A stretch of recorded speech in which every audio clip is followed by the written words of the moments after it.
Divya Himachal TV में आपका स्वागत है। आप देख रहे हैं आज दोपहर हिमाचल। आइए शुरुआत करते हैं दोपहर तक की कुछ चुनिंदा खबरों से। मंडी में सजेगा अंतर्राष्ट्रीय शिवरात्रि महोत्सव। देवी देवताओं के साथ कम आएंगे देवलू और कारदार। हमीरपुर में जेबीटी शिक्षक बनने का सुनहरा मौका, बैच वाइज भर्ती 17 से।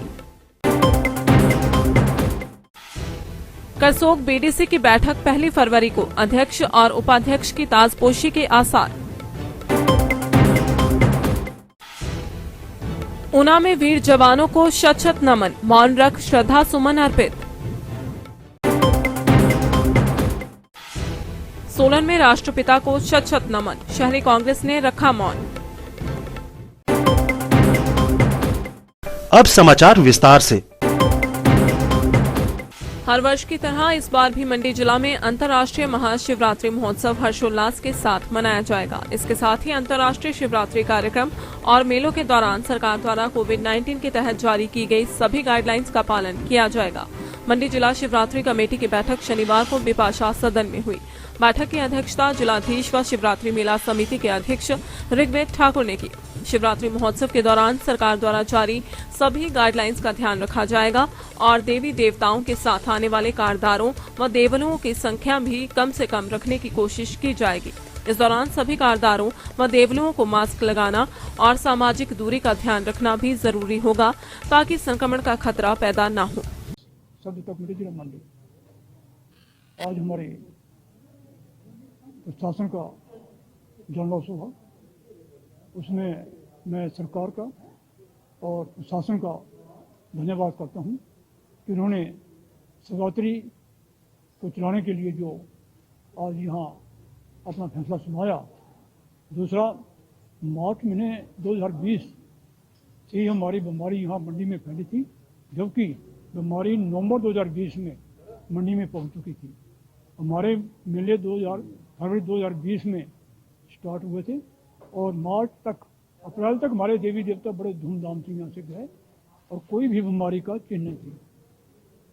हमारे देवी देवता अपने अपने भंडारों में पहुँचने के बाद इस बीमारी का फैलने का अंदेशा हुआ। उसके बावजूद भी हमारे देवी देवताओं ने अपनी हरियाणा में अपने गाँव के लोगों को भी सुरक्षित रखा, क्योंकि देवी देवता हमेशा आदमियों की रक्षा करने के लिए होते हैं। अब जो 2021 का हमारा शिवरात्रि मेला हो रहा है, उसके लिए माननीय उपायुक्त जो हमारे अध्यक्ष मेला कमेटी के सभी देवी देवता को निमंत्रण देने का वादा किया और धूमधाम से मनाया जाएगा।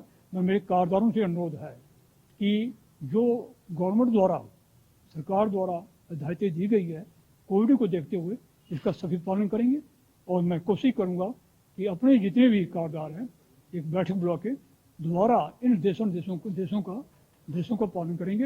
ये हो सकता है कि सोशल डिस्टेंस ना रहे, तो काफ़ी भारी मात्रा में जनता आती है, तो देवते जो जब मंडी आएंगे तो मेरे ख्याल है हम रिक्वेस्ट भी करेंगे देवी देवताओं से कि मेला आने तक बीमारी खत्म हो जाए।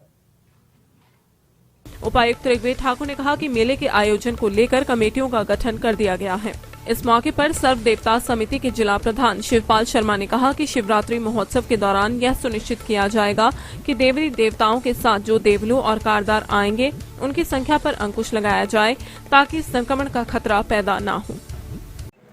आज जो है वो मंडी शिवरात्रि की जो जनरल हाउस है उसकी बैठक यहाँ पर आयोजित की गई विपाशा सदन में, और जो प्रमुख फैसला लेना था कि शिवरात्रि इस साल 11 मार्च से जो मनाई जाएगी वो किस स्वरूप में मनानी है, उसमें क्या एक्टिविटीज़ है। और यहाँ उपस्थित सभी लोग थे, सर्वसम्मति से ये फैसला लिया गया कि हर साल की भांति शिवरात्रि उसी धूमधाम से इस साल भी मनाई जाएगी।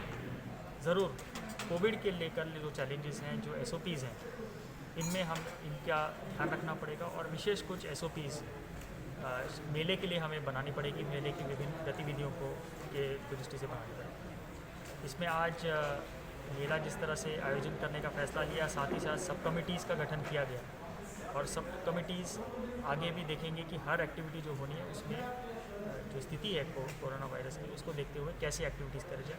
और ये ज़रूर फैसला लिया गया है कि सारी एक्टिविटीज़ यहाँ पर की जाएगी। सभी देवताओं को, जो हमारे रजिस्टर्ड देवी देवता है मंडी शिवरात्रि में, उन सबको आमंत्रण आज से भेजा जाएगा और उन सब से अनुरोध किया जाएगा, आग्रह किया जाएगा कि वो शिवरात्रि में आए और इस शिवरात्रि को हम धूमधाम से मनाएं।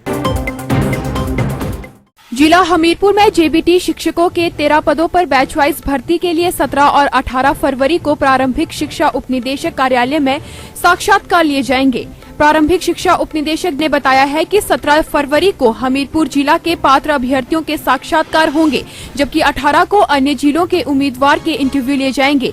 उन्होंने बताया है कि विभिन्न रोजगार कार्यालय से प्राप्त सूची के अनुसार पात्र अभ्यर्थियों को साक्षात्कार के लिए पत्र भेजे गए हैं। इन उम्मीदवारों की सूची प्रारंभिक शिक्षा उपनिदेशक कार्यालय की वेबसाइट ddeehmr.org.in पर भी डाल दी गई है। उपनिदेशक ने बताया है कि इन चयन प्रक्रिया में वही अभ्यर्थी भाग ले सकते हैं जो RNP नियमों के तहत निर्धारित योग्यता पूरी करता हो। उच्च न्यायालय के दिशा निर्देश के अनुसार अन्य जिलों के अभ्यर्थी जिनके नाम रोजगार कार्यालय में दर्ज हैं, वे भी उक्त चयन प्रक्रिया में भाग ले सकते हैं। ये हमारे जिले के लिए टोटल हमें 42 पोस्ट दी गई हैं। 42 में से रोस्टर के आधार पर 16 जो हमारी पोस्ट हैं जेबीटी की, वो कमीशन को दे दी गई। उसमें से 10 पोस्टें और एक्समैन कोटे में गई हैं। 13 पोस्टें जो है वो हम बैच वाइज भरने जा रहे हैं। एक पोस्ट जो है वो हैंडीकैप सेल में गई है और 2 पोस्ट जो है वो स्पोर्ट्स कोटे में दे दी गई है। तो हमारे पास 13 पोस्ट बची है। तो 13 में से 6 पोस्ट जो है वो जनरल कैटेगरी की है, जो बैच वाइज होने जा रही है इंटरव्यू। और जनरल EWS में 5 हैं, 6 और 5 11 हो गई। एक general ward of freedom fighter की है और एक SC ward of freedom fighter की है एक। तो एक ये 13 पोस्टें बन जाती हैं। 6 जनरल की हैं और EWS जनरल की 5 हैं। Ward of freedom fighter general में से 1 है और SC ward of freedom fighter में से 1 है। टोटल ये 13 हमारे पास पोस्ट बचती हैं जो बैच वाइज भरी जाएगी। और ये इंटरव्यू हमारे 17 तारीख को, 17 फरवरी को होने जा रहे हैं। 17 तारीख को जो डिस्ट्रिक्ट के एलिजिबल हमारे कैंडिडेट होंगे या जो एम्प्लॉयमेंट एक्सचेंज से जो हमारे हमीरपुर के कैंडिडेट हैं उनका इंटरव्यू हो रहा है। और बाकी अगर हमारी स्टेट में से बाकी डिस्ट्रिक्ट से कैंडिडेट आते हैं तो वो उनका इंटरव्यू 18 तारीख को होगा। और इसमें जो एलिजिबिलिटी रहेगी तो उसके लिए एक तो कैंडिडेट का JBT होना अनिवार्य है, या फिर वो JBT नहीं है तो वो ETT पास हो या फिर DLED हो। और इसके लिए इसके साथ टेट में पास होना अनिवार्य है और +2 में इसके 50% मार्क्स जो है वो होना जरूरी है। और ये 17 तारीख को इंटरव्यू होने जा रहे हैं। फिर एक बार मैं आपको ब्रीफ कर दूं कि हमारे पास बैच वाइज 13 पोस्ट जो है वो भरी जाएंगी। 6 ओपन है, जनरल कैटेगरी की हैं और 5 EWS की हैं और एक पोस्ट जो है वो ward of freedom fighter general और SC की हैं।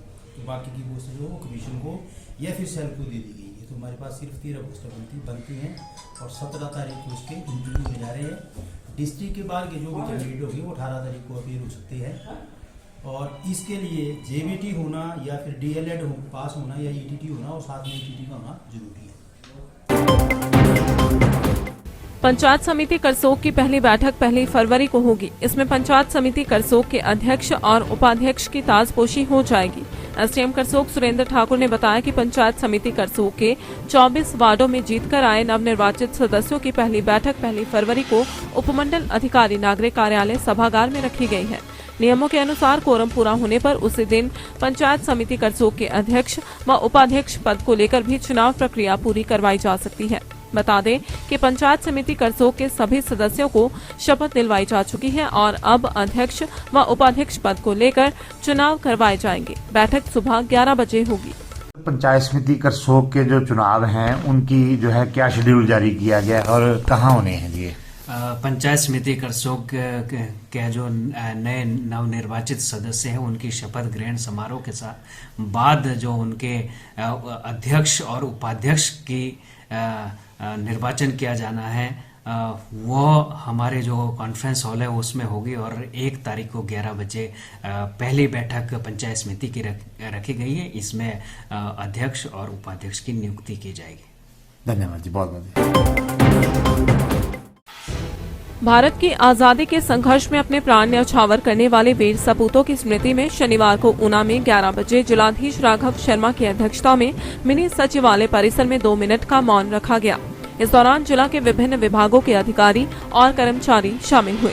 जिलाधीश राघव शर्मा ने कहा कि देश की आजादी में जिन्होंने भी अपने प्राण न्यौछावर किए हैं उनको स्मरण करते हुए 2 मिनट का मौन रखा गया है।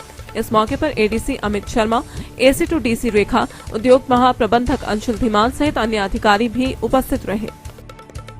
आज शहीदी दिवस के उपलक्ष्य में भारत की आज़ादी के लिए जितने भी लोगों ने अपना बलिदान दिया, शहीद हुए, उन सभी को यहाँ ऊना में जिला प्रशासन द्वारा जो है वो स्मरण किया गया है 2 मिनट का मौन रखकर।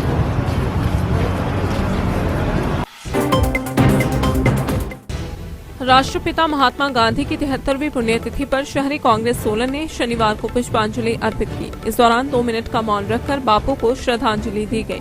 शहरी कांग्रेस अध्यक्ष अंकुश ने बताया कि बापू को याद करते हुए सत्य और अहिंसा के मार्ग का अनुसरण करने का संकल्प भी लिया गया। महात्मा गांधी जी की 73वीं पुण्यतिथि पर शहरी कांग्रेस सोलन ने अपने सभी कांग्रेस परिवार के साथ PWD रेस्ट हाउस सोलन में उन्हें श्रद्धा सुमन अर्पित किए, पुष्प अर्पित करे व उनके सिखाए मार्ग पर चलने की शपथ ली। महात्मा गांधी जी हमेशा से ही सत्य व अहिंसा के पुजारी रहे हैं और आज आप सभी जानते हैं कि देश में जो माहौल है वो कितना हिंसात्मक हो चुका है और आज उनकी पुण्यतिथि पर हम यही कामना करते हैं कि जल्द से जल्द जो है हमारे देश में अहिंसा का माहौल बने, शांति बने और सभी में भाईचारा और प्यार बढ़े।